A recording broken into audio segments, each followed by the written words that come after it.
Bismillahirrahmanirrahim. Assalamualaikum warahmatullahi wabarakatuh. Waalaikumsalam warahmatullahi wabarakatuh. Para yang terhormat Ibu Kepala Sekolah Malena dan teman-teman sejawat saya, guru SDN 2 Taman Suruh yang berbahagia.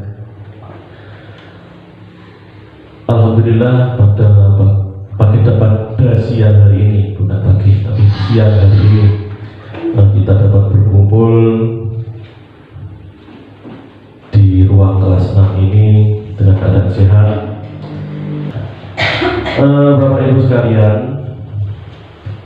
saya akan menyampaikan amanat dari Kemendikbud melalui program Guru Bergerak, program Jalur Guru Bergerak, yaitu apa yang saya dapat di dalam proses pendidikan Jalur Guru Bergerak ini.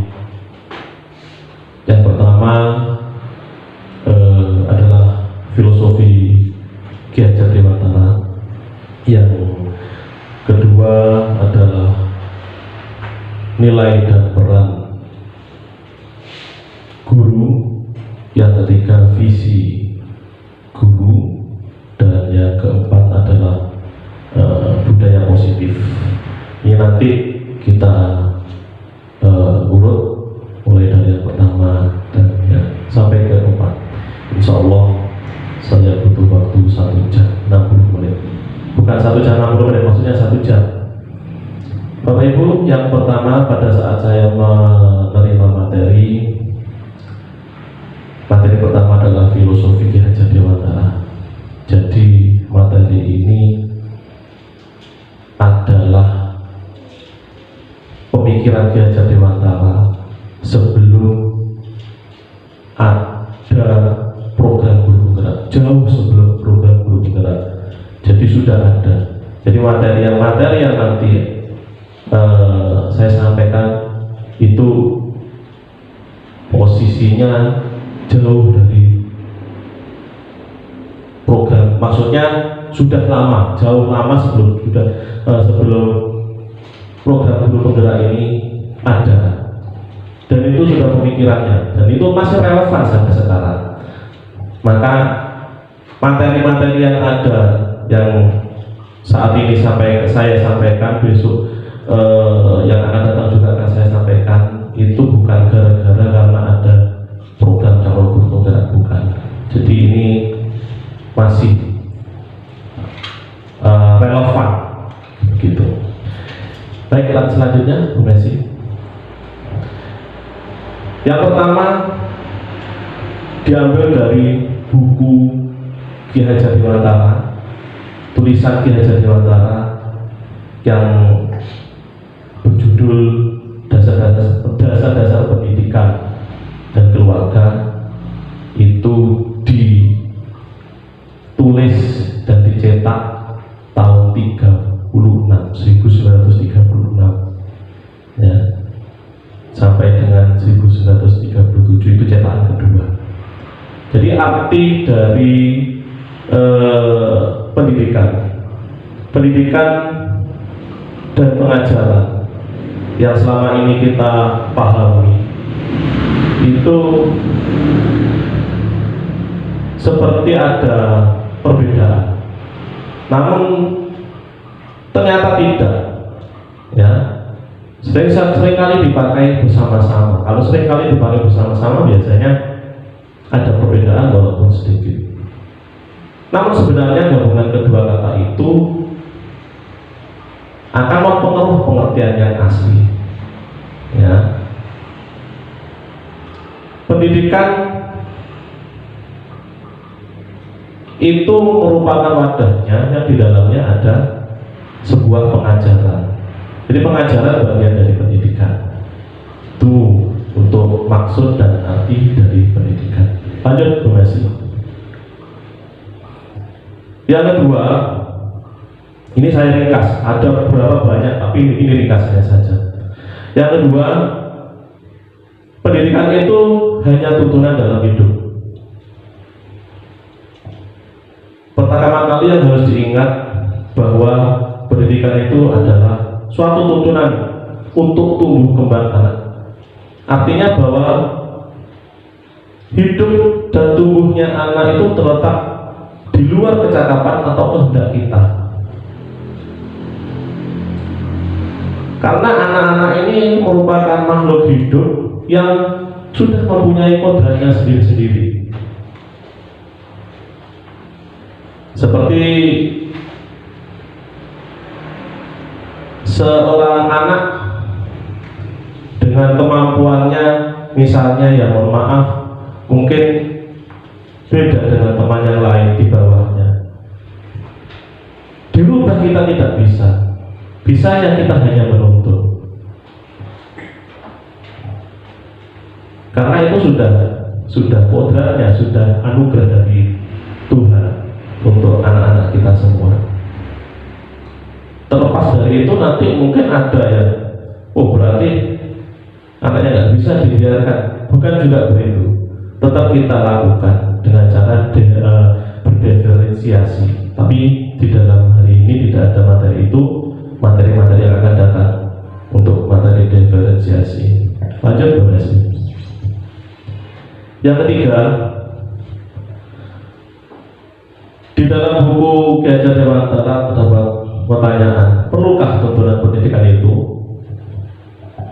Meskipun pendidikan itu hanya tuntunan saja di dalam hidup, dalam tumbuh kembang anak, tetapi perlu juga pendidikan itu berhubungan dengan kodrat keadaan dan keadaannya setiap anak. Andai kata anak tidak baik dasarnya, tentu anak tersebut perlu mendapatkan tuntunan agar semakin baik budi pekertinya. Nah, kita hanya bisa menuntut karena anak itu sudah punya dasar. Nanti ada materi yaitu tentang psikologi anak, moral, tentang moral nanti ada. Jadi kita hanya bisa, sekali lagi kita hanya bisa menuntut, tidak bisa merubah. Posisi guru apalagi hanya beberapa jam di sekolah. Terus bagaimana untuk menuntutnya? Nanti kita akan langkah ke sana. Lanjut coba sih.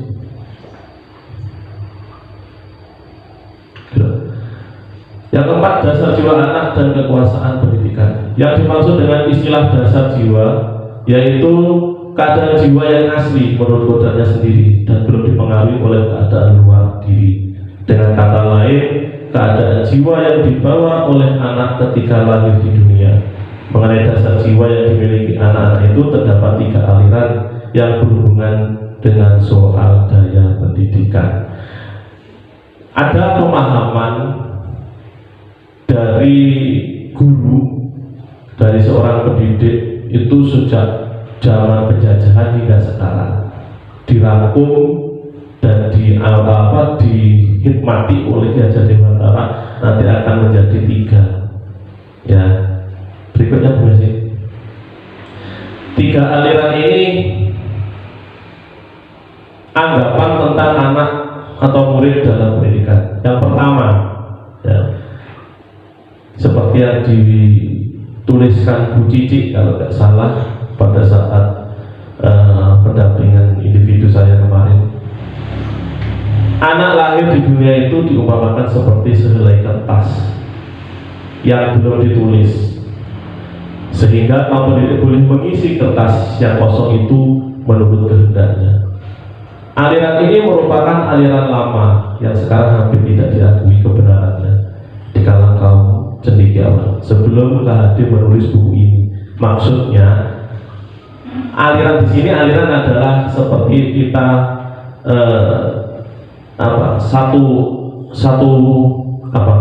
mazhab ya, mazhab dalam agama itu mazhab. Jadi yang pertama ini sebelum Ki Hajar Dewantara menulis buku, banyak cendekiawan itu, guru-guru itu menganggap anak atau murid sebuah kertas kosong. Kita seenaknya saja menulis. Kalau kita seenaknya saja menulis, pas gurunya kurang bagus moralnya dan lain sebagainya, maka akan terturun di anaknya. Sedangkan anak yang baik juga akan terkontaminasi. Sebetulnya anak juga sudah mendapatkan kodratnya. Aliran yang kedua sekarang, aliran kedua ini beranggapan bahwa anak itu lahir sebagai sehelai kertas yang sudah ditulisi sepenuhnya, sehingga pendidikan dari siapapun tidak mungkin dapat mengubah karakter anak. Pendidikan hanya dapat mengawasi dan mengamati supaya pengaruh-pengaruh yang jahat tidak mendekati diri anak. Jadi aliran negatif menganggap bahwa pendidikan hanya dapat menolak pengaruh-pengaruh dari luar, sedangkan budi pekerti yang tidak nampak ada di dalam jiwa anak tak akan diwujudkan. Maksudnya begini, untuk aliran yang ini beranggapan anak itu ada kaitannya dengan kodrat tadi. Sudah beranggapan anak ini sudah kodratnya ya seperti itu, nggak bisa sudah kita merubah jelek ya tetap jelek. Misalnya karakter anaknya pemarah, sampai tua akan pemarah. Karakter anaknya nanti pendiam, sampai tua akan pendiam. Itu anggapan yang kedua. Berikutnya anggapan yang ketiga. Nah, ini anggapan yang ketiga yang kira-kira lebih fleksibel dan dapat diterapkan. Teori ini mengajarkan bahwa anak yang dilahirkan itu diumpamakan sehelai kertas yang sudah ditulisi penuh. Di sini maksudnya ditulisi penuh itu ya oleh Allah, oleh Tuhan kita. Ya, sudah ada tulisannya anak ini bagaimana sudah ada. Tetapi semua tulisan-tulisan itu masih suram, masih belum jelas. Maksudnya masih tidak terbang, bahasanya masih abu-abu. Ya, tulisan itu. Pendidikan berkewajiban dan berkuasa menebalkan segala tulisan yang suram dan yang berisi yang baik, agar kelak nampak sebagai budi pekerti yang baik. Segala tulisan yang mengandung arti jahat hendaknya ditutupi dengan tulisan yang baik. Di situ ada tulisannya, anak ini nanti begini. Nah, guru tinggal menebalkan. Kalau yang baik ya ditebalkan. Kalau yang abu-abu, yang kiranya abu-abu ini dimaksud adalah yang jelek, kan masih abu-abu, nggak usah ditebalkan. Maksudnya kalau misalnya anak ini kiranya seperti karakternya pemarah, egois, maka jangan dipupuk anak itu menjadi pemarah atau egois. Maka kita tutupi dengan kebaikan-kebaikan untuk menghindari karakter yang jelek tadi itu tumbuh. Itu lanjut Bu Messi. Berikutnya, tabiat yang tidak dapat dirubah, yang dapat dirubah dan tidak dapat dirubah. Yang disebut ini tadi yang isi masih dalam isinya buku Ki Hajar Dewantara. Yang disebut intelligible ya kemarin. Kalau nggak salah tulisannya gimana kemarin bacanya? Intelligible ya, yang dapat berubah karena pengaruh misalnya kelemahan pikiran, kebodohan, kurang baiknya pemandangan, kurang cepatnya berpikir dan sebagainya. Dengan kata lain, keadaan pikiran serta kecakapan untuk menimbang-nimbang dan akurat lemah. Nah, ini kondisi anak yang seperti ini yang disebutkan oleh Ki Hajar Dewantara yang akan rawan. Rawan di sini rawan akan timbul kejahatan, karakter jelek, atau rawan untuk dapat dirubah menjadi karakter yang bagus. Seperti itu. Lanjut Bu Messi. Sudah. Oh, ini lanjutannya. Ya. Bagian disebut biologis yang tak dapat berubah ialah bagian-bagian jiwa mengenai perasaan yang berjenis di dalam jiwa manusia. Misalnya rasa takut, rasa malu, rasa kecewa, rasa iri, rasa egois, rasa sosial, rasa agama, rasa berani dan sebagainya itu. Jadi anak ini untuk yang bagian ini adalah bagian biologis. Ini nanti tidak bisa dirubah, ya, yang tidak dapat dirubah. Kenapa?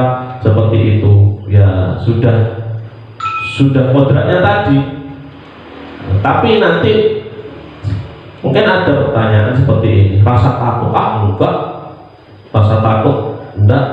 Pertama awal rasa takut, tapi tapi setelah kita bisa itu dirubah, ya bisa dirubah. Padahal di sini bertentangan, di sini tidak dapat dirubah. Tapi jenengan mungkin berkeyakinan, oh ini bisa dirubah. Rasa takut, rasa iri itu dapat dirubah. Padahal tidak bisa dirubah. Andai kata itu kita melihatnya bisa dirubah, itu hanya ilusi. Karena nanti akan ada tahapannya. Lanjut Bu, masih. Nih, seringkali anak yang penakut sesudah mendapatkan didikan yang baik akan segera hilang rasa takut. Oh, dikasih percaya diri dia. Anaknya dikasih percaya diri, jangan penakut, jangan pemarah, jangan suka iri. Padahal itu adalah karakter, sudah kodrat, tidak bisa dirubah. Sebenarnya anak itu bukan berubah menjadi orang yang berwatak pemberani. Hanya saja rasa takutnya itu tidak nampak karena sudah mendapatkan kecerdasan pikiran. Kalau wataknya tetap, tetapi perubahan sikapnya itu karena dia sudah dapat membedakan, dia sudah mendapatkan pemahaman.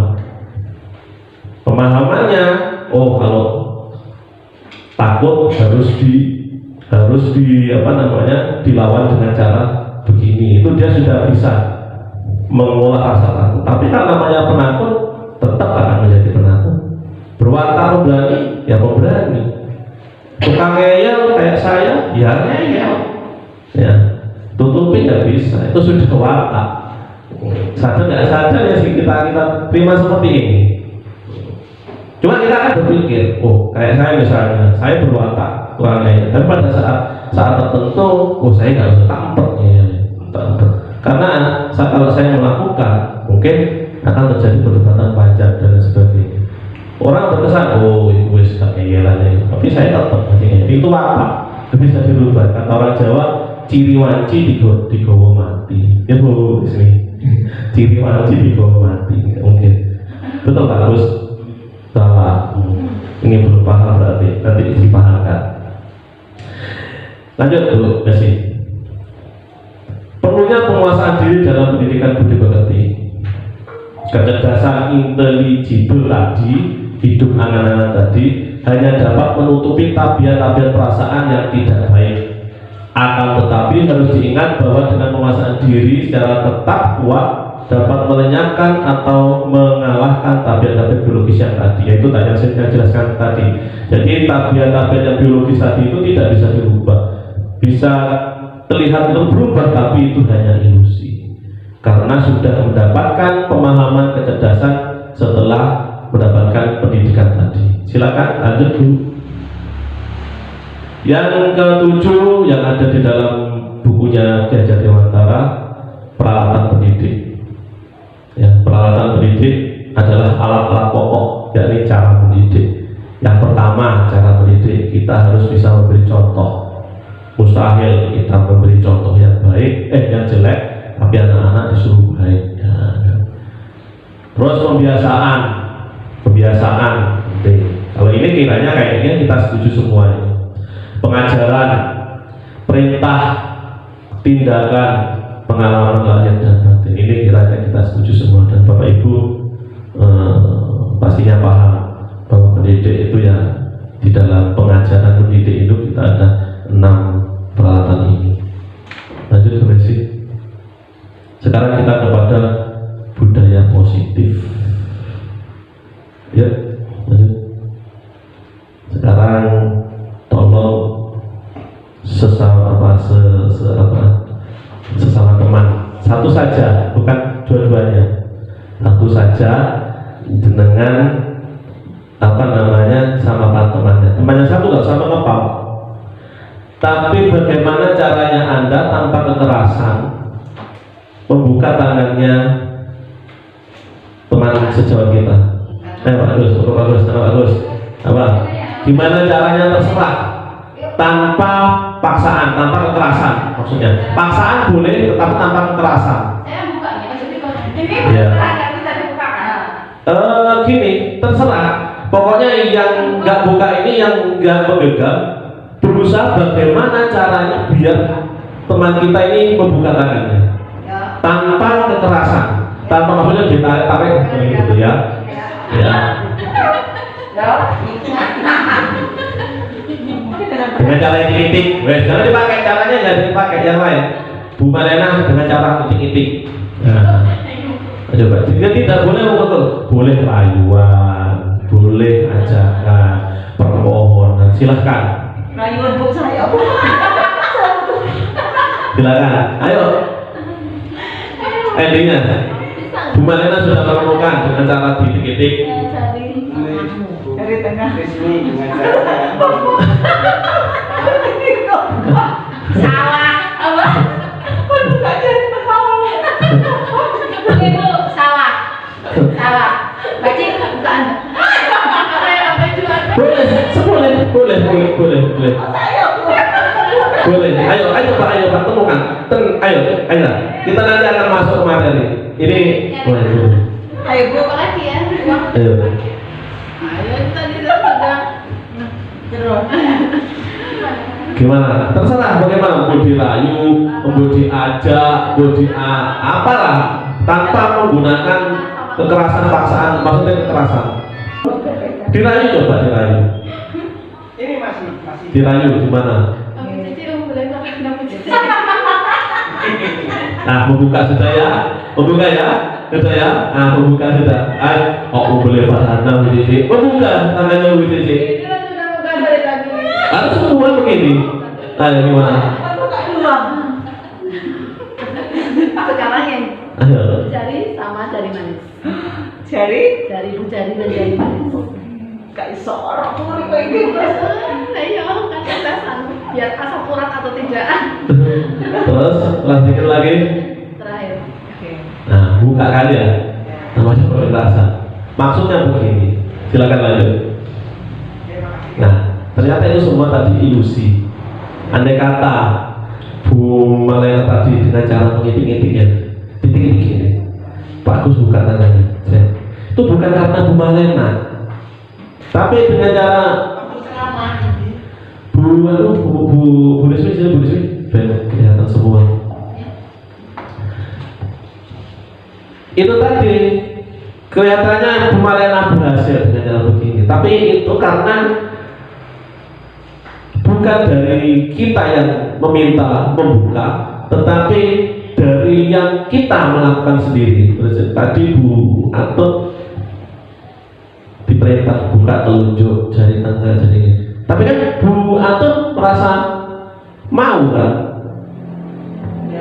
Bukan karena Bu Malena, bukan karena Bu Rismi, tetapi atas kehendaknya Bu Atut. Maksudnya seperti itu. Ini ilusi. Lanjut ya Bu. Oh, belum. Nah, ini sama seperti guru, ilusi guru mengontrol murid. Murid kita paksakan, ayo anak-anak kerjakan, ya kan? Anak-anak mengerjakan, ya mengerjakan. Tetapi pada saat gurunya tidak ada, keluar atau keperluan yang lain, bagaimana terjadi? Bermain loh. Maka kehendak tadi, pengontrol tadi, kita sebagai pengontrol itu tidak rasa berhasil.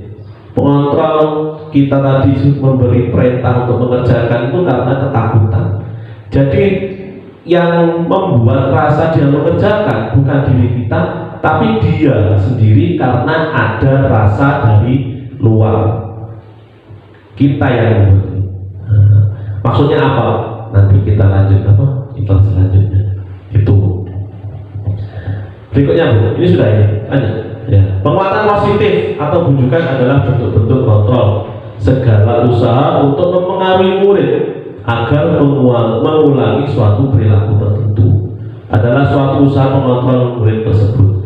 Dalam jangka waktu tertentu mungkin murid tersebut akan menyadarinya dan mencoba untuk menolak bujukan kita, atau bisa murid tersebut menjadi tergantung pada pendapat sang guru yang seperti saya sampaikan tadi. Anak-anak tolong ini dikerjakan, pas ada kita keluar karena anak ini rasa yang di dalam itu adalah rasa bermain, maka akan kembali bermain. Gitu. Lanjut Bu. Ilusi bahwa kritik dan membuat orang merasa bersalah dapat menguatkan karakter. Kita kritik anak ini, kita merasa membuat bersalah. Sama yang saya lakukan juga seperti itu. Dan sampai sekarang masih dalam tahap pembelajaran. Mudah-mudahan saya bisa rasa emosi itu turun. Memang repot sudah karakter tadi, tapi tetap harus ada usaha dari kita. Tapi yang jelas saya sudah dalam posisi menyadari, dalam posisi ini adalah keliru, seperti itu. Merasa bersalah, membuat rasa bersalah. Kamu ini begini, nanti kalau begitu, ternyata bersifat sementara. Kenapa kok bersifat sementara? Tidak dari dalam diri kita, diri anak maksudnya, tidak dalam diri anak. Anak akan merasa kembali pada posisinya tadi. Maka yang terutama intinya itu adalah bagaimana kita itu menyadarkan anak. Istilahnya nanti di dalam bahasa nanti adalah inquiry apresiatif, berasal dari dirinya sendiri. Menggunakan kritik dan rasa bersalah untuk menuju pada identitas gagal, membuat anak bersalah. Aku ini ternyata bodoh, aku ini ternyata nggak bisa ya. Ternyata akan membuat anak itu malah males. Ya sudahlah, kalau aku bodoh ya mau gimana lagi, seperti itu. Maka disebut merasa bersalah. Lanjut Bu Messi. Ilusi bahwa orang dewasa memiliki hak untuk memaksa. Woi, kita ini seorang guru ya, keren. Punya pasukan namanya murid. Kita perintah ya, memaksakan. Harus sopan, harus begini. Ternyata kita mengajak sopan itu hanya menuntut, batasnya hanya menuntut, masuk ke dalam kategori menuntut. Dan tadi di peralatan pendidikan tadi itu hanya sebatas kita mengulang-ulang kebiasaan itu. Tuh. Sebetulnya itu hanya ilusi. Kita merasa berhasil, memiliki hak dan memaksa. Tidak. Lanjut Bu Messi. Oke, Bapak Ibu, dari tadi yang pertama tadi sampai yang sebelum kita lanjutkan disiplin positif ini, mungkin ada yang mengomentari, mungkin ada yang istilahnya yang enggak seirama. Maka mari kita kita diskusikan bersama. Moga Bu Mariana mungkin ada yang ingin ditambahkan atau disampaikan Bu Mariana. Assalamualaikum warahmatullahi wabarakatuh. Kalau yang dari saya tadi, kadang membuat anak merasa bersalah, itu membuat mereka semakin kayak sindiran, kan membuat mereka tambah elawus lah gitu kan. Iya. Tapi saya kira itu tidak semua hal berlaku seperti itu. Bisa diberi contoh? Contohnya saja ini pengalaman pribadi, tapi mungkin karena entah ini kembali lagi ke orangnya. Ketika saya dulu waktu di bahasa Inggris itu, saya juga nggak bisa apapun bahasa Inggris. Sampai ketika satu waktu SMA kelas 1, terus saya dicas oleh guru bahasa Inggris saya. Itu saya dipermalukan di kelas, suruh maju, ternyata saya nggak bisa. Oh, pinter ya. Sampai mana? Siapa guru bahasa Inggrisnya? Berarti jawaban saya salah. Kan berarti dari situ justru saya membuat motivasi. Iya, saya tertantang untuk melakukan seberapa jauh toh kesulitan yang seperti apa ketika saya sampai di permasalahan seperti itu. Ya alhamdulillah, akhirnya saya dengan dari pengalaman seperti itu saya tertantang untuk justru saya ingin menunjukkan bahwa ini saya mampu. Jadi saya kira tidak semua, bahwa kadang-kadang yang dengan cara seperti itu bisa membuat orang semakin bius lah, kayaknya enggak juga. Ya ya tadi mungkin kita kembali lagi emang ke kondisi orangnya masing-masing. Saya kira seperti itu, enggak semua hal. Makanya Baik, pengalamannya Bu Malena tadi. Tapi tetap garis besarnya adalah dari diri ya Bu. Inquiry tadi kan ya, dari dalam diri kan ya. Nah, maksud di sini maksudnya adalah prosesnya tadi itu pada saat kita memberi tadi, memberi apa namanya, memberi jas tadi, bukan jas apa, membuat kembali apa tuh sih, membuat rasa bersalah tadi itu apa namanya, maksudnya itu posisinya membuat rasa bersalah. Yang saya maksud, yang dimaksud di sini adalah inquiry atau kemauan dari diri. Kemauan dari diri. Andai kata Bu Malena pun, misalnya kita balik, Bu Malena diberi rasa, dielus-elus harus, ayo, terus gue tak biayai, tak anu, juga nggak mungkin akan jalan, akan termotivasi kalau nggak dari dalam. Ya wes aku dibayarin dulu kok, kan gitu. Maksudnya ini ada faktor eksternal dulu loh. Jadi ada faktor eksternal. Jadi materi di sini intinya itu menciptakan bagaimana anak-anak itu menyadari sendiri untuk terbawa dalam hidupnya, namun mengurangi untuk tingkat kekerasan psikologis, tingkat kekerasan biologisnya. Maksudnya seperti itu. Pas ketepaan. Nah, pas ketepaan Bu Malena, kata-katanya itu menyentuh dan itu menjadikan motivasi Bu Malena dimasukkan ke dalam intrinsiknya gitu kan. Kalau enggak apa namanya materi tadi, intrinsiknya Bu Malena terus menjadi menguat. Akhirnya timbul apa namanya kekuatan dari dalam Bu Malena. Ya, namun memang betul dikatakan Bu Malena tidak semua itu tadi, tapi untuk saat ini saya kayaknya masih relevan. Saya juga seperti itu Bu. Maksudnya kalau kita istilahnya dicemooh, itu kayaknya semua orang deh. Semua orang itu akan timbul rasa seperti ingin balas dendam gitu ya, ingin menunjukkan seperti itu, saya akan seperti itu. Tapi kan posisinya kita sudah dapat berpikir, ada kecerdasan tadi yang saya bilang tadi, biologisnya tetap, ya kan, biologisnya tetap. Tapi karena kita sudah dapat, oh ini bukan hanya ejekan belaka, tapi ini adalah motivasi. Kita sudah mengolah, kita sudah cerdas, maka kita akan merubah.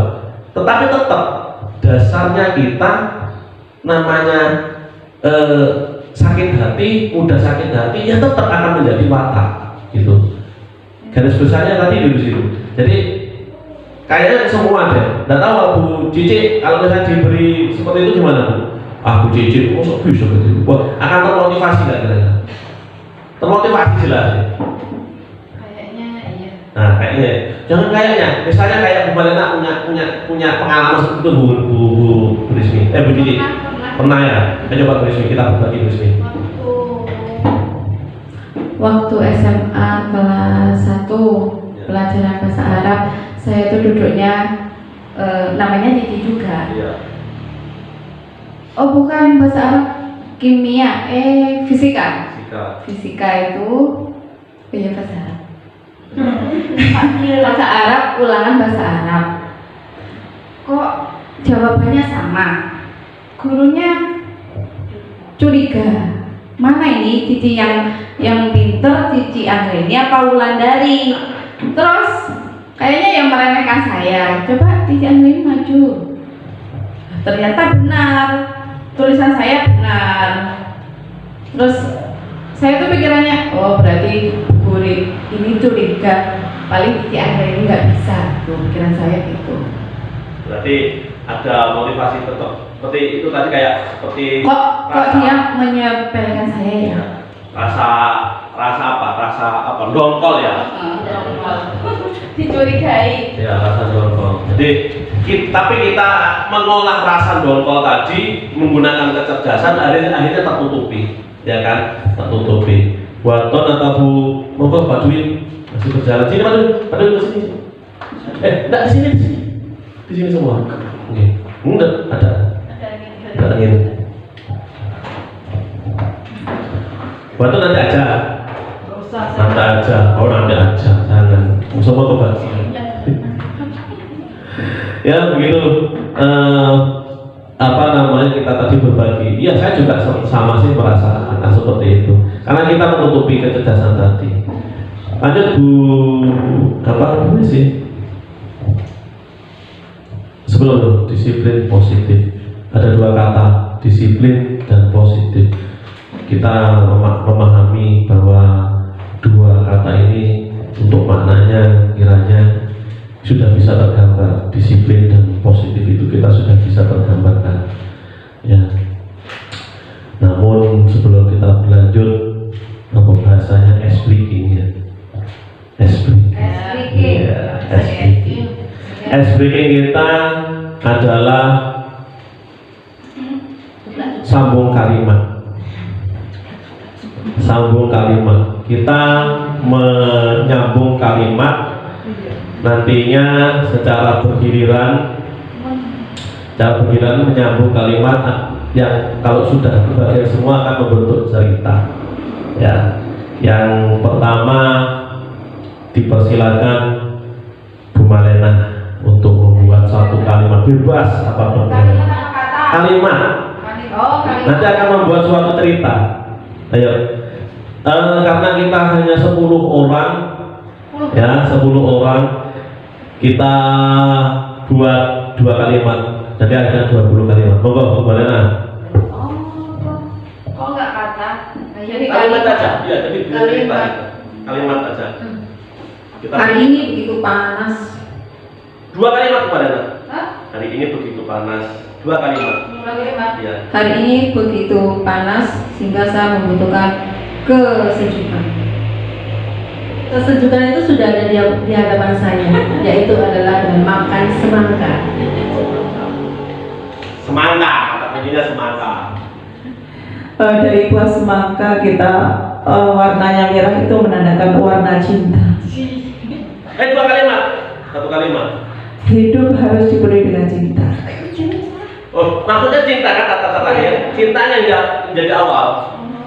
Lanjutkan. Cinta adalah bentuk baik cinta itu bisa diekspresikan dengan apa saja. Apa saja? Apa saja ya? Iya. Apa saja yang ada di depan saya Apa saja ya contohnya ada. Apa saja ya contohnya yang membuat kita merasa senang? Contohnya Puji. Contohnya apa? Tersayu. contohnya dengan mendapatkan pujian.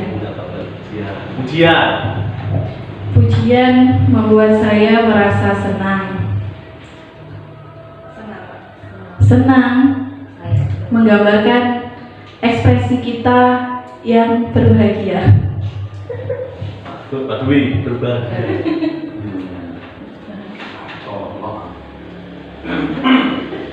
Kata pertama berbahagia. Kebahagiaan itu Berbahagia. berbahagia itu adalah rasa syukur kita kepada Allah Subhanahu wa taala, sehingga kita lakukan semua pekerjaan dengan rasa ikhlas. Terima kasih, tepuk tangan, berbahagia. Oke. Ya, kita nggak nyangka kan ya, kita nggak nyangka. Maksudnya begini, yang awalnya tadi panas, ya, tapi endingnya bahagia, ya kan? Dia nggak nyangka hidup itu seperti itu. Maka sama seperti anak itu seperti itulah. Kita punya ciri-ciri sendiri-sendiri ya. Makanya mulai saat mendapatkan materi, saya mencoba untuk bersabar. Saya mengurangi hukuman. Saya bukan mengurangi, bahkan tidak ada hukuman, zero hukuman. Ya, tapi nanti saya ganti namanya restitusi pada materi berikut ini. Itu. Karena apa? Ya saya yakin akan akan membawa sendiri-sendiri. Gurunya Bu Malena juga nggak tahu guru SD-nya dulu, nggak tahu, mungkin Bu Malen ini ternyata sekarang sudah kepala sekolah. Nah, ya sama semua seperti itu. Kita tidak ada yang tahu apa kita takdir kita, kodrat kita sebagai takdir kita sebagai takdir kita apa dengan membawa kodrat kita masing-masing. Itu lanjut ke basic. Disiplin positif menurut Daniel Gossen ya, dalam bukunya Restructuring School Disiplin menyatakan ada 3 motivasi perilaku manusia ya. Menurut Daniel Gossen dalam bukunya Restructuring School Disiplin menyatakan ada 3 motivasi perilaku manusia. Yang pertama, untuk menghindari ketidaknyamanan atau hukuman ya. Restitusi itu motivasi kita melakukan sesuatu itu ada 3. Yang pertama, untuk menghindari ketidaknyamanan atau hukuman. Misalnya anak-anak kita memberi PR, dia akan mengerjakan. Kalau tidak dalam diri kita, diri anak masing-masing, kalau nggak ada PR nggak akan belajar.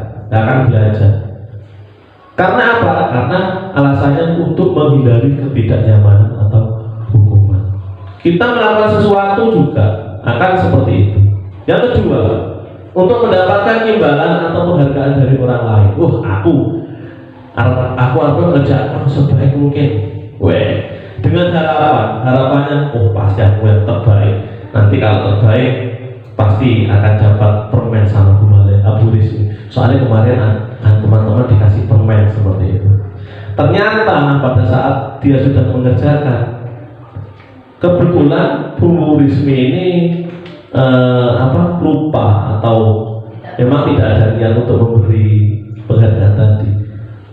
Dia sudah mengerjakan, sudah menggunakan skillnya masing-masing tanpa merasa capek. Endingnya setelah dia mendapatkan, ternyata yang dibacakan misalnya Cici Andre ini nilainya terbaik. Berhasil Bu Cici terbaik. Ternyata yang diharapkan Bu Cici, aku kok oleh permen, oleh pujian ini. Ternyata nggak dipuji, jangan permen, tidak dipuji. Maka yang terjadi adalah keesokannya dia akan kembali lagi. Lagi apa itu kecewa. Yang terjadi akhirnya anak itu kembali lagi ke posisinya, yaitu karakternya yang malas adil. Tapi jika anak ini sudah memang punya rasa di dalam dirinya, harus mengerjakan dan sebagainya, akan tanpa ada penghargaan pun dia akan melakukan yang terbaik. Lanjut. Tadi belum, nomor berapa tadi? Nomor 3 belum, maaf. Untuk menjadi orang yang mereka inginkan, menghargai diri sendiri dengan nilai-nilai. Ini ya maksud saya tadi. Tapi kalau itu terdapat dari diri anak langsung tanpa ada faktor kita yang memberi ancaman atau hukuman, dia akan melakukannya dengan baik kapanpun itu diperintahkan. Lanjut Bu Messi.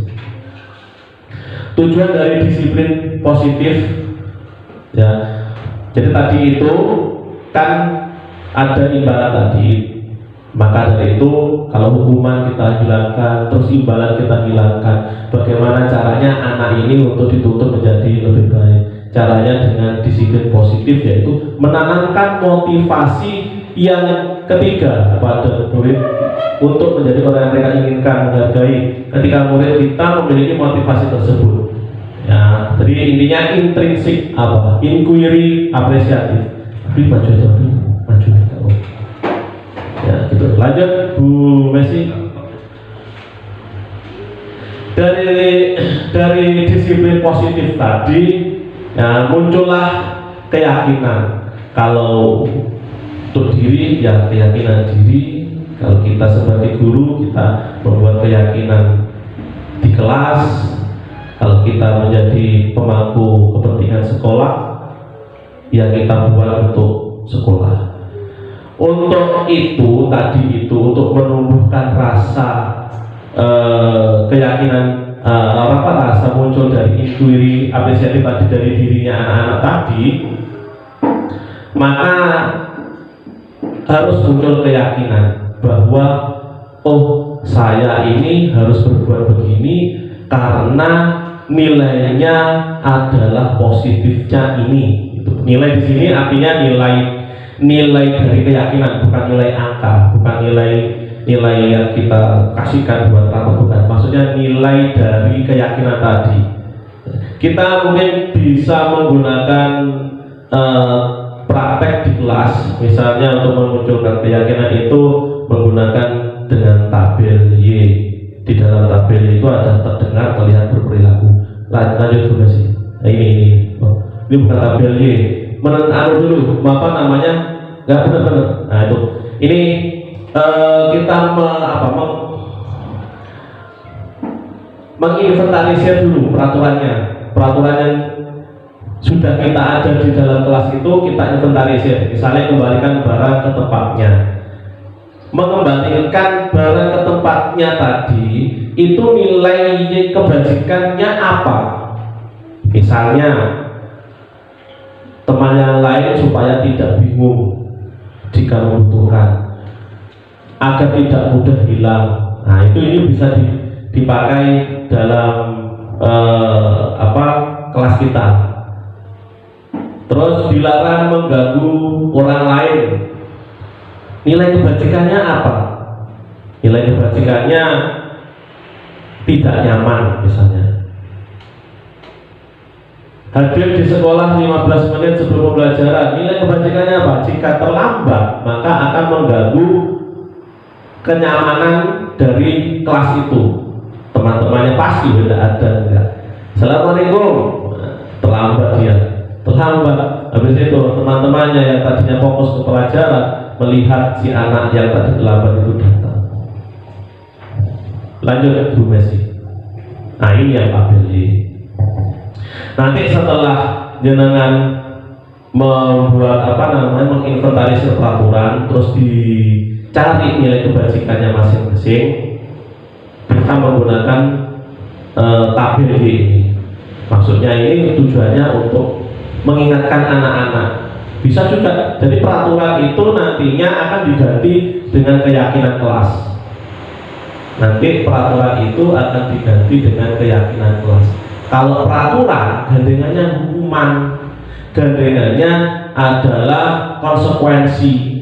Kalau gandengannya hukuman atau konsekuensi, anak melakukan peraturan itu, menerapkan peraturan itu bukan dari niatnya sendiri, tapi karena ketidaknyamanan atau hukuman tadi. Maka sekarang dicanangkan dengan menggunakan keyakinan kelas. Keyakinan kelas, jika anak yakin akan melakukan ini, nilainya adalah ini, dia akan melakukan dengan senang hati. Dapat dibuatkan tabelnya besar. Kemarin saya belum sampai ini, tapi keyakinan sudah di belakang itu sudah. Saya belum sampai ini karena ini kebanyakan sebetulnya buat anak kelas rendah. Misalnya pembiasaan ya, tabelnya buat anak-anak. Kita membuat tabel Y. Apa itu tabel Y? Nah, kita buat terdengar dulu. Kira-kira apa saja yang membuat kalimatnya teman-teman itu kalimatnya teman-teman itu enak didengar? Misalnya minta maaf ya, terus terima kasih, permisi, itu dituliskan. Pada saat anak-anak nanti sudah menuliskan, suatu saat dia melakukan tanpa menggunakan kalimat itu, Mas ayo kemarin sudah membuat keyakinan, ya, terdengarnya bagaimana? Terima kasih. Ya, di kelas itu akan tumbuh menggunakan kalimat-kalimat ini. Kalimat ini sebetulnya remeh, tapi kadang juga berat kita ucapkan. Kita membantu teman mau selesai, temannya nggak bilang terima kasih seperti itu kita yang melakukan, disadari nggak disadari kita akan dongkol. dibantu tapi nggak diucapkan terima kasih. Nah, terlihat, misalnya terlihat menghargai anak-anak, menghargai itu bagaimana? Dia melihat atau memperhatikan Pak Guru, Bu Guru pada saat menerangkan, bisa menghargai dalam bentuk apa lagi? Misalnya teman-temannya mengerjakan, kita nggak boleh ngecek tulisannya jelek, walaupun tulisannya jelek, karena sudah terbawa tadi. Saya merasa jelek, tapi memang jelek, tidak apa-apa, karena memang posisinya seperti itu. Terus berperilaku, kira-kira perilaku apa saja yang dibutuhkan di kelas ini? Perilaku berjalan saja di dalam kelas, perilaku sopan, perilaku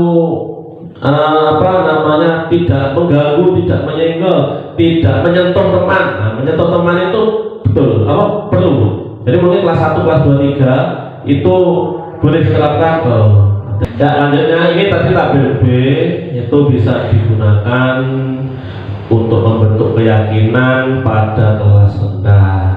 Kelas tinggi juga bisa sebetulnya, tapi nanti bentuk kalimatnya yang lebih panjang lagi. Ini kali ini kan singkat saja. Berikutnya ini tabel tugas, ini untuk yang kelas tinggi.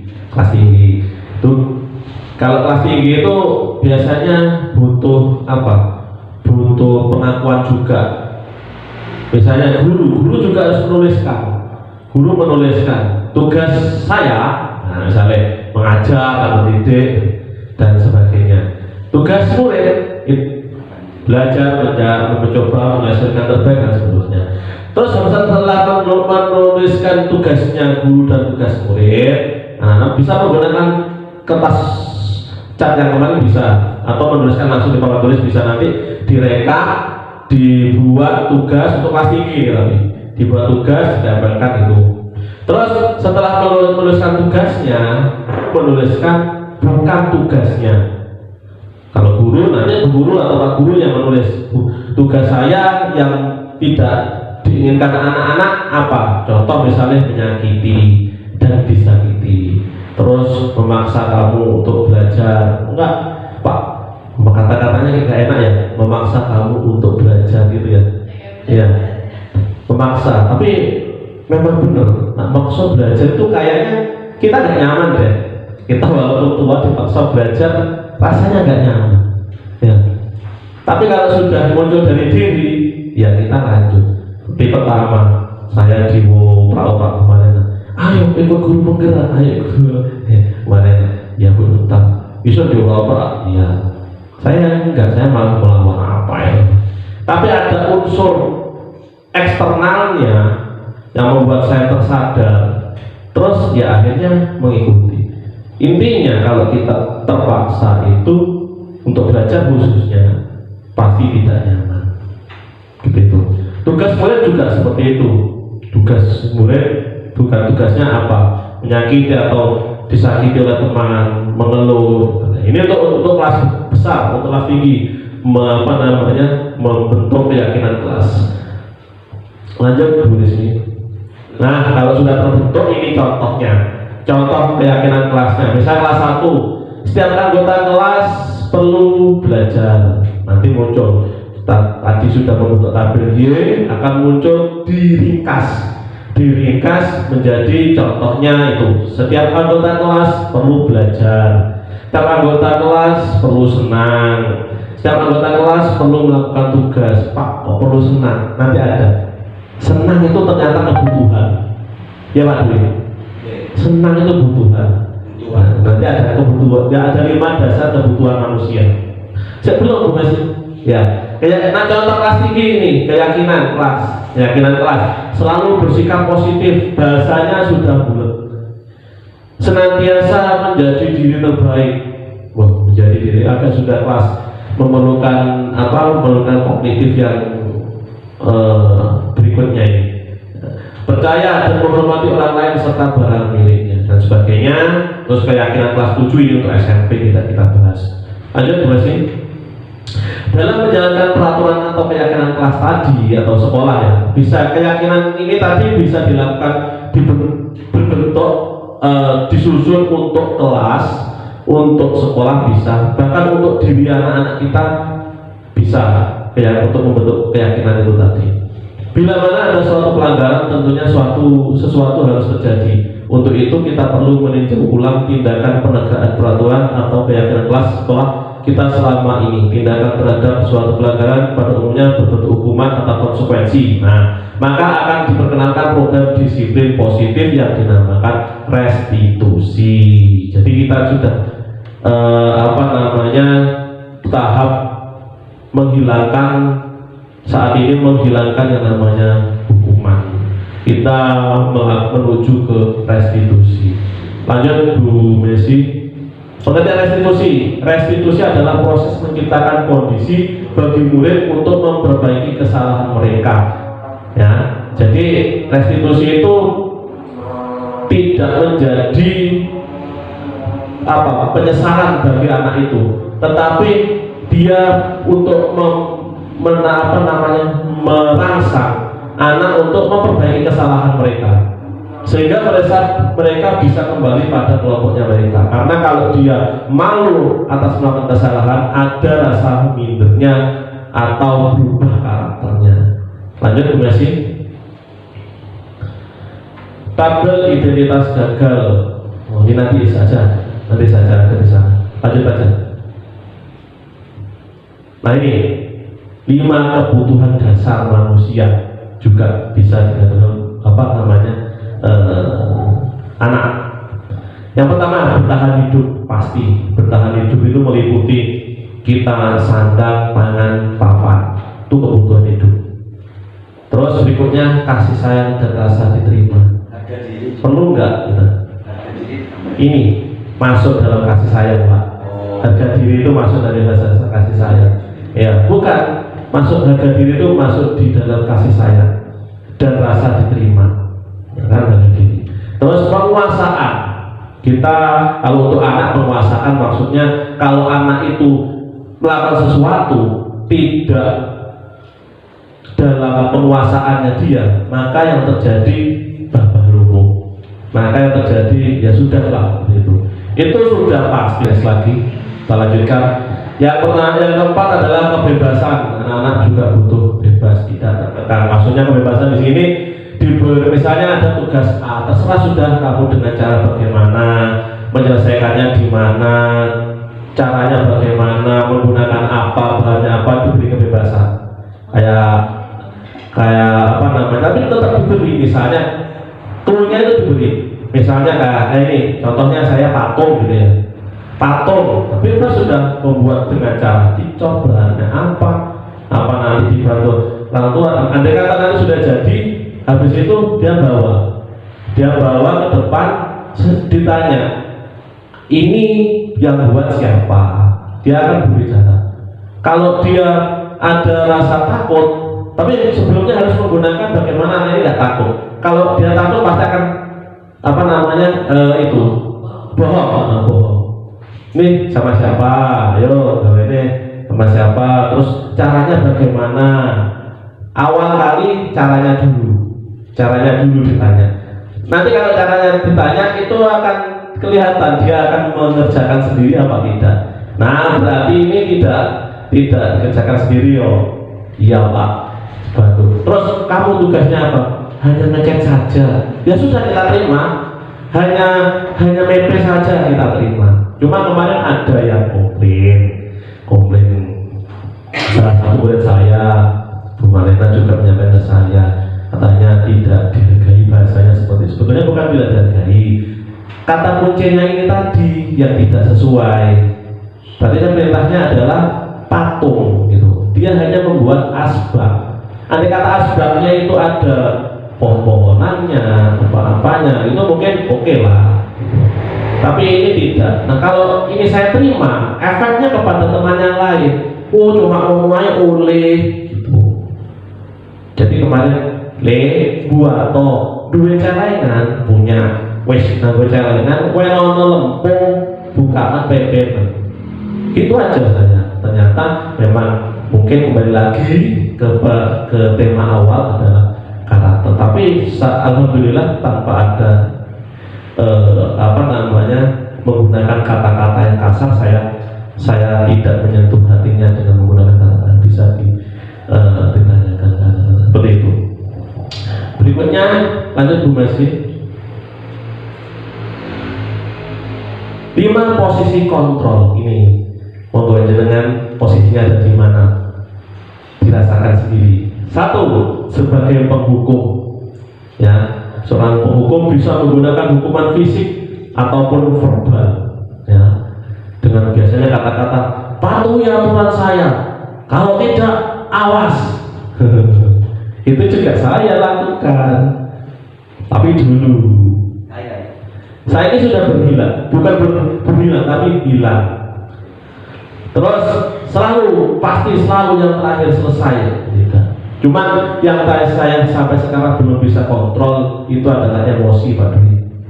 Emosi yang belum saya bisa kontrol. Tetapi kalau istilahnya yang berhubungan dengan tugas, insya Allah saya sudah bisa mengontrol. Tapi kalau berhubungan anak-anak itu tentang tingkah dan perilaku, saya masih belum bisa sempurna untuk menerapkan ini secara langsung seperti kayak emosi. Tapi dalam pembelajaran istilah tugas apapun saya sudah bisa menghilangkan statement dan awalnya paradigma yang lama itu. Ini sebagai pengontrol. Berikutnya yang kedua, Messi membuat rasa bersalah. Berapa kali harus memberitahu kamu? Kalau begini bagaimana coba? Apakah kamu tidak kasihan? Apakah kamu tidak merasa bersalah? Apakah kamu tidak menyesal? Nah, ini posisinya guru sebagai pembuat rasa bersalah. Ya, gimana coba? Berapa kali dan seterusnya. Murid akan memiliki penilaian diri yang buruk tentang diri mereka. Oh, ternyata aku itu di mata Pak Guru itu sangat begini ya, karena saya nggak bisa melakukan pekerjaan ini. Nah itu. Terus lanjut Bu Messi. Yang ketiga, sebagai teman, kita bisa sebagai temannya murid kita, posisinya dengan kata-kata biasanya, ayolah, ojo ketiku, dia kan posisi kan, apa jadi larikan kuat, coba dulu. Nah misalnya seperti itu. Mana tadi Bu Messi? Nah ya itu ke bawah terus.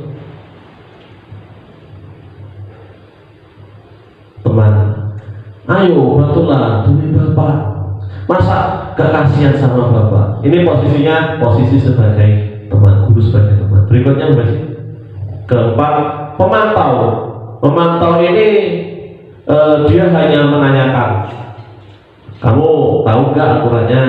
Ayo apa? Oh iya Pak ini ya. Terus kalau misalnya kamu sudah tahu bagaimana, ya saya harus mengganti dan seterusnya seperti itu. Jadi ini posisinya pemantau. Yang terakhir adalah posisi harapan, ya, yaitu posisi manajer. Manajer di sini harus bisa melakukan, yaitu mempersilahkan murid mempertanggungjawabkan perilakunya, mendukung murid agar dapat menemukan solusi atas permasalahannya sendiri. Seorang manajer telah memiliki keterampilan posisi teman maupun pemantau, dan dengan demikian bisa di waktu tertentu kembali kepada posisi tersebut.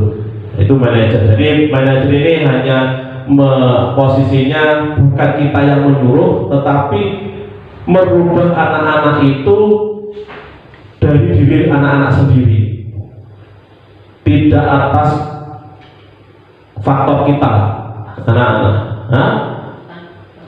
Bukan faktor paksaan. Kita hanya mendorong mereka, menuntut mereka, ini apa yang kamu lakukan bersalah apa tidak, terus bagaimana nanti kalau ini kamu nyatakan bersalah, yang harus kamu lakukan bagaimana, kedepannya bagaimana.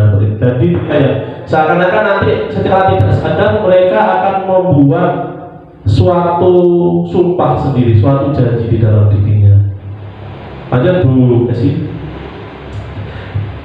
Ini yang saya maksud, posisi kontrol. Jadi posisi manajer tadi ya posisi manajer tadi harus terdapat tiga tiga kriteria, yaitu menggunakan segitiga restitusi. Yang pertama, menstabilkan dulu. Kalau ada anak bersalah, kita menstabilkan identitas. Contohnya begini, misalnya ada anak terlambat, terus ditanya, mana kok terlambat lagi? Kemarin terlambat ya, iya Pak. Kenapa terlambat? Dan sebagainya. Terus posisi menstabilkan identitasnya gini dulu terlambat itu suatu kewajaran. Saya gitu, wajar terlambat melakukan suatu kegiatan itu wajar, diberi itu aja. Tapi tidak setiap saat, tidak setiap hari, tidak selalu. Itu Bapak Ibu, terima kasih atas waktunya dan kerjasamanya. Saya akhiri. Wassalamualaikum warahmatullahi wabarakatuh. Terima kasih.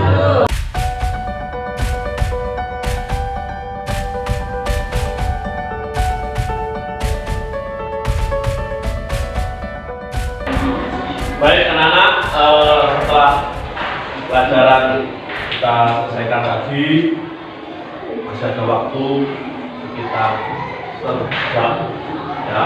Setengah jam ini kita manfaatkan untuk membuat sesuatu. Sesuatu ini yang dimaksud adalah, kalau di belakang itu baca apa itu?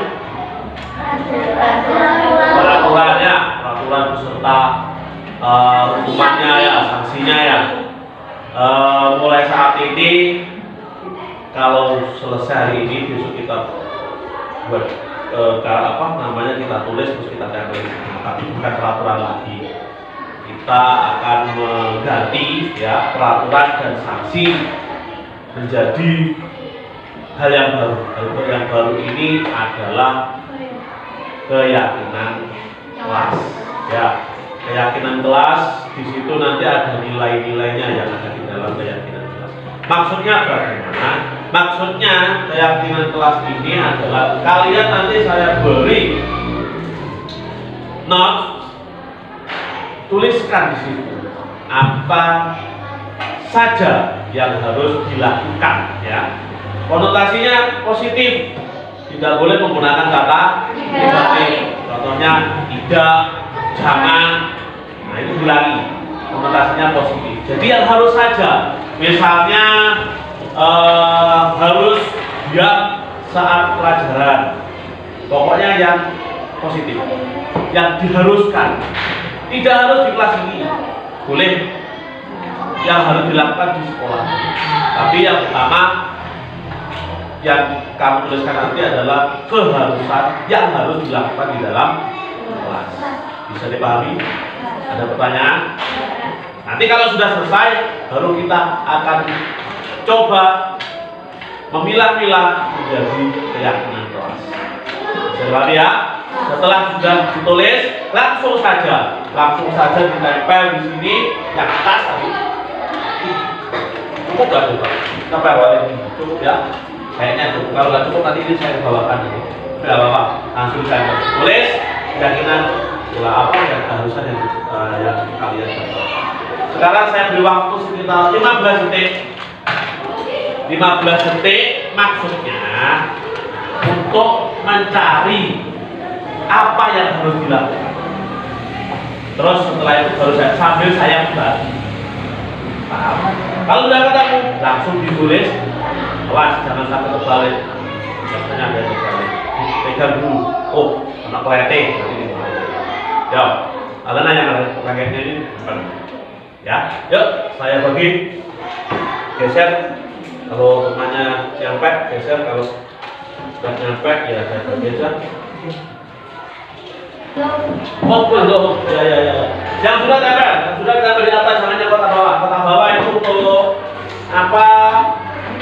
Untuk menyimpulkan. Apa ini? Saling tolong menolong. Siapa kata tolong menolong tadi? Nah, coba dibaca kamu sendiri, dibaca ke temannya. Yang kencang. Harus menghormati guru. Harus menghormati guru katanya. Yo sudah. Kamu dibaca dulu. Yang keras. Membuang sampah pada tempat sampah. Harus membuang sampah pada tempat sampah. Dibaca. Ngadep sana. Menjaga kebersihan lingkungan sekolah dan kelas. Menjaga kebersihan lingkungan sekolah dan kelas. Kamu baca yang keras. Mematuhi peraturan. Itu apa ini? Tempel. Mela. Menghargai orang yang lebih tua. Menghargai orang yang lebih tua. Yuk. Baca. Menjaga fasilitas sekolah atau kelas. Batuk, dong sering tawaran batuk. Batuk nggak ada suaranya. Nah, suaranya merdu apa? Jika ingin menjaga berdasarkan Izin terlebih dahulu kalau pinjam barang temannya, jangan ambil saja. Ayo, aku. Salaman baru datang ya. Salaman. Sudah lengkap semua. Baik, anak-anak, ini akan saya bedakan ya. Ini sopan, ini sopan kepada guru. Kelompoknya menjadi sopan. Harus bersalaman, masuk ke dalam sopan ya. Salaman, sopan itu. Sopan berarti apa? Hubungannya dengan apa? Sopan perilaku. Jika ingin meminjam barang teman, izin terlebih dahulu. Kerjasama ya. Saling rukun, sopan, menghormati, menghargai diri. Berarti kita simpul ada berapa? 5 golongan. Ya. 5 golongan ini mari kita mencari keyakinan, mencari nilainya. Nanti kita yakini bahwa itu memang jelas. Jadi ini kita cari nilainya. 8 ini kalian sepakat, 8 anak ini bahwa menghormati sesama teman, berbicara sopan kepada guru, berbicara menghargai guru, menghormati teman, itu 8 anak ini memilih. Ya, berarti di sini nilai yang ada di 8 lembar ini kita ambil kesimpulan. Nilainya adalah harus menghormati dan menghargai. Ke siapa itu? Semua. Kita tulis apa yang ingin menuliskan di sini. Medina. Medina. Habis Medina nanti apa? Tulis kita. Tulis di sini 1 gitu. 1. Apa tadi? Menghormati dan menyayangi. Tulis menghormati dan menyayangi. Menyayangi, betul kan? Menyayangi. Saya. Yang berikutnya nomor 2, silakan dituliskan Livia. Senyum. Nah, itu menghormati dan menyayangi. Kalau kamu lihat temannya tersenyum itu bagaimana hatinya? Menjaga keamanan. Oke, berdua sudah nilai menjaga keamanan. Nomor yang berikut itu garis ketiga. Silakan. Siapa yang mau menuliskan? Oh, Mela menulis. Mela sudah menulis. Tulis di bagian nulis tangan, lebih baik tulis di tempatnya. Di papan tulis kedisiplinan. Oke. Sekarang yang keempat. Yang nulis konsentrasi baca kecotan. Pecah ini konsentrasinya. Hilang lagi. Tadi sudah membayangkan seekor kancil yang sudah memakan buah yang lezat bersama dengan ibunya, akhirnya hilang. Ya. Nah, berarti itu apa? Rasa apa? Rasa mengganggu. Lawannya mengganggu apa? Hah? Apa? Nyaman, rasa nyaman dan aman. Gitu ya. Alif maksudnya. Tulis. Wah, lihat kakinya kok kabel. Rasa nyaman itu nggak harus lari-lari saja ya. Apa saja biar nyaman itu. Yang mengganggu kenyamanan lah maksudnya. Yang mengganggu dulu. Yang mengganggu. Hah? Yang tokan, potean, sama pukul-pukul meja, lari-lari tadi, terus apa lagi? Teriak-teriak. Jadi kita seperti ibaratnya seperti radio atau televisi. Supaya dengan lihat TV harus hidup sudah siapa kan? Volumenya. Berarti kita menggunakan volume. Mulai sekarang volumenya kamu dan volumenya Pak Guru berbeda. Ya. Kalau kamu pada saat Pak Guru menerangkan menggunakan volume 1. Oke, 1. Kalau 0 nggak mungkin. Sulit ya? Enggak. Tapi kalau volume 1 masih tetap dengar minimal. Coba ngomong. Contoh, ngomong. Nah ini volume 1. Ya, gitu ya. Ngomong. Nah, volume 1. Tapi dengar volume. Nah, berarti itu volume 1. Volume 2 ini kan? Volume 2. Pada saat kalian mau menyampaikan pendapat, boleh menggunakan volume 2. Sepakat? Oke. Nomor 5, tunggal. Tapi tolong gimana? Kayaknya sudah menggunakan kata itu oke. Tapi tolong. Ya, siapa yang mau sekarang coba tes percaya dirinya? Ayo, siapa yang mau menuliskan nilai walaupun di sini tidak ada kita tambahkan karena ada kejadian. Siapa? Diri. Apa tadi? Rasa percaya. Tapi rasa percaya diri yang positif ya. Bisa semua, apa? Oke, berarti kita alhamdulillah kita sudah menemukan 6 nilai. Coba sekarang kita masukkan ke dalam hati. Apa kita tanamkan bahwa begini, menghormati dan menyayangi. Menghormati dan menyayangi. Pernahkah kalian di rumah, ya, kalian di rumah itu bertengkar sama adik, kakak, pernah?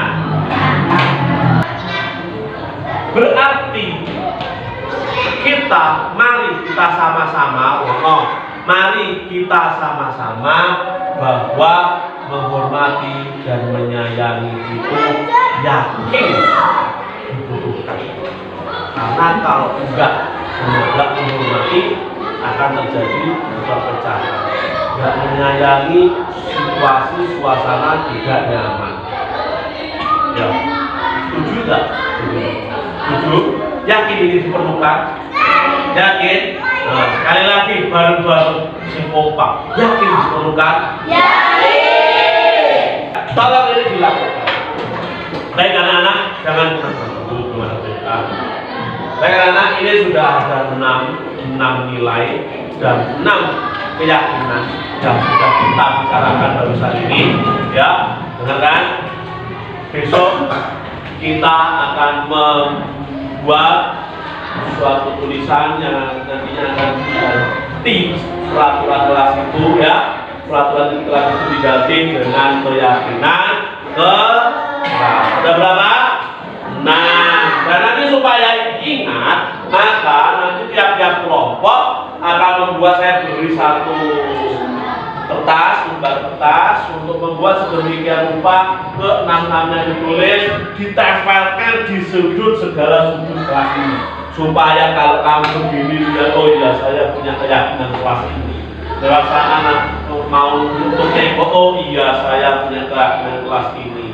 Jadi akhirnya yang mau melakukan hal yang negatif menjadi positif.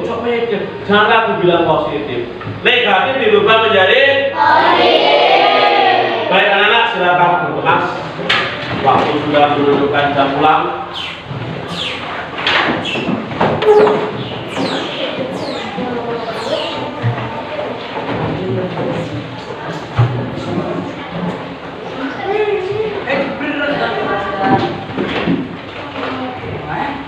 Siapa yang ingin memimpin doa? Siapa yang ingin memimpin doa? Boys, berteman. Yuk, silakan. Apa namanya, Alin?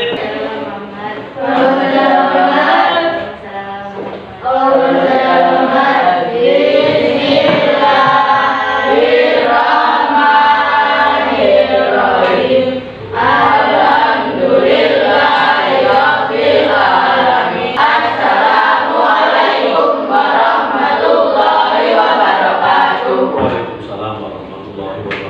Ini hari Jumat, tolong nanti laki-lakinya saya ingatkan apain? Terus nanti di rumah silakan izin ke orang tua, Bu, Pak, besok saya bawa pensil warna atau krayon. Mau apa? Mau buat keyakinan kelas dimasukkan. Nah, lupa. Saya pahami? Oke, silakan berdiri, silakan semua. Hati-hati di jalan, nggak usah bergurau. Salam. Amin. Amin.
keyakinan kelas ya.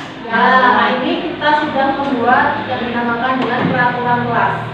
Kalian sudah pernah membuat peraturan kelas kan? Sudah. Nah, keyakinan kelas ini akan menjadikan peraturan kelas. Dimana kalau peraturan kelas itu gurunya kalau ada yang tidak menaati peraturan maka akan mendapatkan sanksi. Nah, kalau di keyakinan kelas ini tidak seperti itu. Ya, jadi bagaimana nanti keyakinan kelas itu? Mari kita akan membuat bersama-sama. Nah, bagaimana atau apa yang kamu inginkan tercipta di kelas ini? Seharusnya bagaimana untuk menciptakan kelas yang kondusif, yang enak belajar, yang kamu merasa nyaman untuk belajar itu seharusnya bagaimana? Nanti silakan kalian menulis di kertas ini. Ya, paham ya? Kamu apa yang kamu inginkan? Tuliskan di kertas ini. Ya, menulisnya jangan yang di ada lemnya ya, yang di atasnya. Jadi nanti yang ada lemnya untuk menempel. Memiliki teman yang bagaimana? Ya, ya, sudah Bu. Tempelkan di sana. Sudah Bu.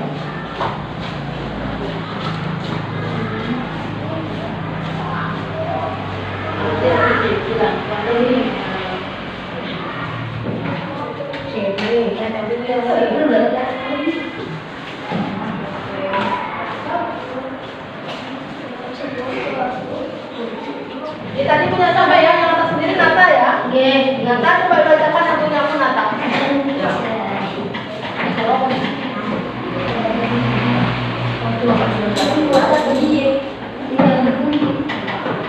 Apa itu? Tidak terlihat dan tidak Membilang nama orangnya. membilang mengecek sama orang tua. Oh ya. Terus ini siapa? Ya.